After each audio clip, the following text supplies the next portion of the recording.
We'll start with Mr. Dahmer and go down the line. Since you became a legal adult, have you ever made unwanted requests for sexual favors or committed any verbal or physical harassment of a sexual nature? No, Senator. No, Senator. No, Senator. Have you ever faced discipline or entered into a settlement relating to this kind of conduct? No, Senator. No, Senator. No, Senator.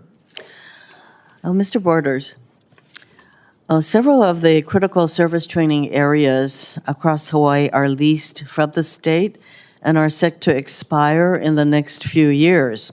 And these leased lands are vital to ensuring training and readiness in the Pacific. However, the lands in question also hold cultural significance to the Native Hawaiian community.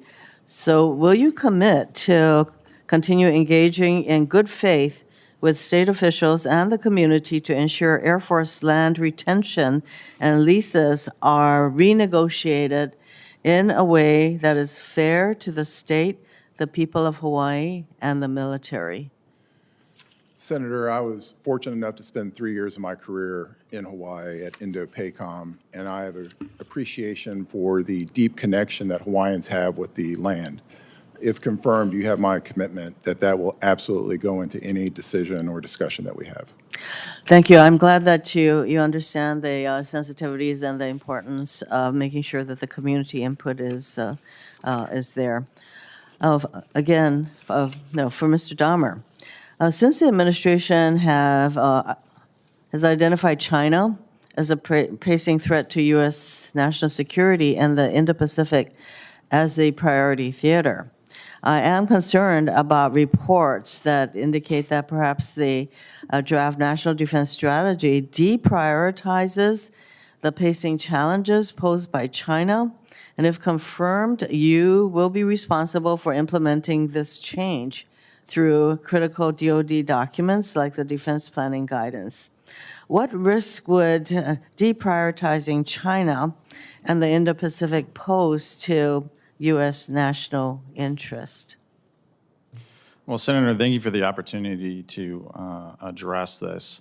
I think Secretary Hegseth was clear as recently as last week that while Homeland Defense, defending our own homeland, is the #1 priority of the department, and I would note the previous 2 national defense strategies under both a Republican and a Democratic administration prioritized defending our own homeland over all other duties of the department and the joint force, that China remains the pacing threat of the department, and that this strategy and the focus of the department actually increases the focus on China as our principal rival and as our pacing threat.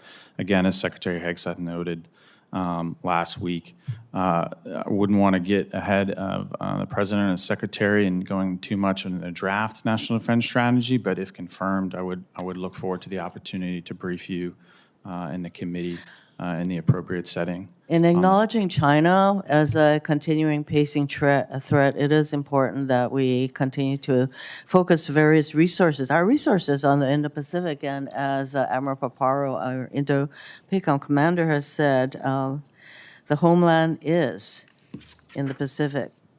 National security is very much should be focused on the Pacific.